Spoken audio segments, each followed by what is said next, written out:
আলোচনা করছি বাংলাদেশ ও বিশ্ব পরিচয় বই সপ্তম শ্রেণীর অধ্যায় ২ পাঠ ৪ বাংলাদেশের লোক সংস্কৃতি ও এর বিভিন্ন উপাদান। যুগ যুগ ধরে সাধারণ মানুষ যে সংস্কৃতি লালন করে আসছে সাধারণত অর্থে তাই লোক সংস্কৃতি। লোক সংস্কৃতির বিভিন্ন উপাদান রয়েছে নিম্নে বাংলাদেশের লোক সংস্কৃতির বিভিন্ন উপাদান সম্পর্কে উল্লেখ করা হলো বা আলোচনা করা হলো। লোক সংস্কৃতির ধারণা। লোক সংস্কৃতি বলতে আমরা বুঝি সাধারণত মানুষ ও তার সমাজের সংস্কৃতি অর্থাৎ লোক সমাজের সংস্কৃতি। লোক সংস্কৃতির জন্ম সাধারণ মানুষের মুখে মুখে, তাদের চিন্তায় ও কর্মে। হাজার বছর ধরে এই সংস্কৃতি এক প্রজন্ম থেকে আরেক প্রজন্মে ছড়িয়ে পড়তে থাকে। বাংলাদেশের আদিকাল থেকেই মানুষ লোক সংস্কৃতি লালন করছে। মানুষের মুখে মুখে চলা লোক সংস্কৃতির অনেক কিছুই সময়ের সাথে সাথে একটু একটু করে পরিবর্তন হয়েছে। লোক সংস্কৃতির যাত্রা শুরু হয়েছে গ্রামীণ কৃষিজীবী সমাজের মধ্য থেকে। কথক রীতি বা আচরণের উপর ভিত্তি করে লোক সংস্কৃতি গড়ে ওঠে। তার কয়েকটি কারণ হলো: এক, ভীতি থেকে। লোক সমাজে ভূতের ভয়ের অস্তিত্ব অনেক পুরাতন। যদিও বৈজ্ঞানিকভাবে বিচার করলে ভূত বলতে কিছুই নাই, কিন্তু লোক সমাজে ভূত থাকার ব্যাপারে গভীর বিশ্বাস রয়েছে। মানুষ মারা গেলেও আত্মা অমর, এই ধারণা থেকে ভূত থাকার ব্যাপারে বিশ্বাস সৃষ্টি হয়েছে। মানুষ অনেক ভূতের কথা কল্পনা করেছে, যেমন মামদভূত, পেঁচো-পেঁচি ভূত মানে শাকচুন্নি, পেতনি ইত্যাদি। আবার লোকবিশ্বাস অনুযায়ী এই সব ভূত তাড়াতে ওঝারা ঝাড়াফু, হলুদ পোড়া, মরিচ পোড়া ইত্যাদি প্রয়োগ করত। গায়ে হলুদ অনুষ্ঠান। গায়ে হলুদ আমাদের সমাজে বিবাহ রীতির একটি উল্লেখযোগ্য দিক। গায়ে হলুদ অনুষ্ঠানকে কেন্দ্র করে বিভিন্ন ধরনের আচার আচরণ ও সংস্কার পালন করা হয় রোগ মুক্তির জন্য। হিন্দু মুসলিম নির্বিশেষে পীর ফকির সাধু সন্ন্যাসী বা মৌলবী পুরোহিতদের কাছ থেকে তাবিজ কবচ পানি পড়া ইত্যাদি রোগ মুক্তির জন্য ব্যবহার করে। চোখ লাগা থেকে বাঁচার জন্য। লোক সমাজে বিশ্বাস রয়েছে বাচ্চার উপর অশুভ দৃষ্টি পড়লে ক্ষতি হতে পারে, সাধারণত একে চোখ লাগা বলে। অশুভ দৃষ্টি কাটানোর জন্য তাই বাচ্চার কপালের পাশে কাজলের টিপ দেওয়া হয়। প্রশ্ন আসতে পারে অশুভ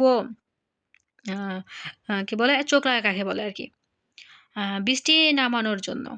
অনেক দিন খরা হলে অর্থাৎ বৃষ্টি না নামলে কৃষক খুব চিন্তায় পড়ে যায়, চাষাবাদের খুব ক্ষতি হয়ে যাবে। বৃষ্টি নামানোর জন্য গ্রামের মেয়েরা একটি অনুষ্ঠান করে, তারা কুলা নিয়ে বাড়ি বাড়ি যায়, মুখে বৃষ্টির গান গায় বা ছড়া কাটে। বাড়ির মেয়েরা কুলার উপর পানি ঢেলে দেয়, তারা বিশ্বাস করে এইভাবে আকাশ থেকে বৃষ্টি নামবে। আধুনিক সেচ ব্যবস্থার কারণে এই রীতি প্রচলন বর্তমানে নেই বললেই চলে আর কি, কমে গেছে। লোক সংস্কৃতির উপাদান। যেসব বিষয়ে লোক সংস্কৃতির পরিচয় রয়েছে তাকে লোক সংস্কৃতির উপাদান বলা হয়। সাধারণত এই উপাদান দুই ধরনের হতে পারে, এক বস্তুগত উপাদান, একটা হচ্ছে অবস্তুগত উপাদান। বস্তুগত উপাদান। লোক সংস্কৃতির যেসব উপাদান ধরা যায়, ছোঁয়া যায়, ধরাও যায় এবং ছোঁয়াও যায়, তা বস্তুগত উপাদান।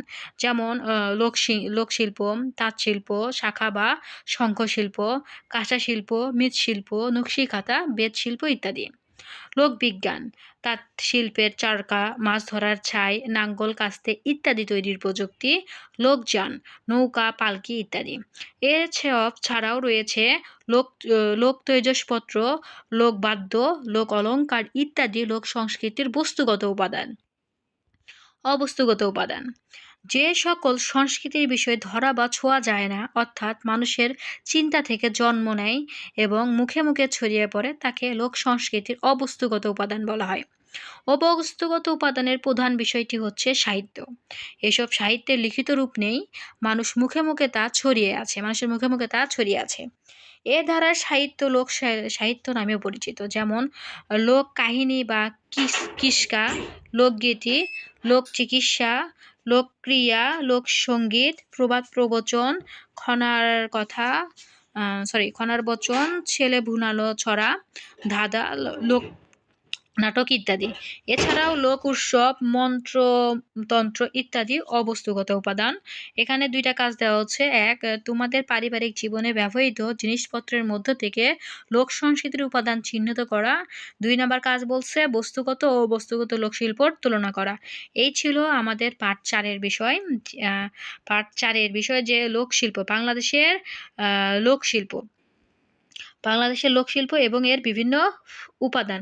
৫ পার্টে আমরা এরপরে ৫ পার্ট নিয়ে আলোচনা করব। ৫ পার্টের বিষয় হচ্ছে বাংলাদেশের বিভিন্ন নৃগোষ্ঠীর সংস্কৃতি। বাংলাদেশে অনেক যে ক্ষুদ্র নৃগোষ্ঠী বসবাস করে তারা যে সংস্কৃতিগুলো আসলে লালন পালন করে এই সম্পর্কে আমরা ৫ পার্টে জানব।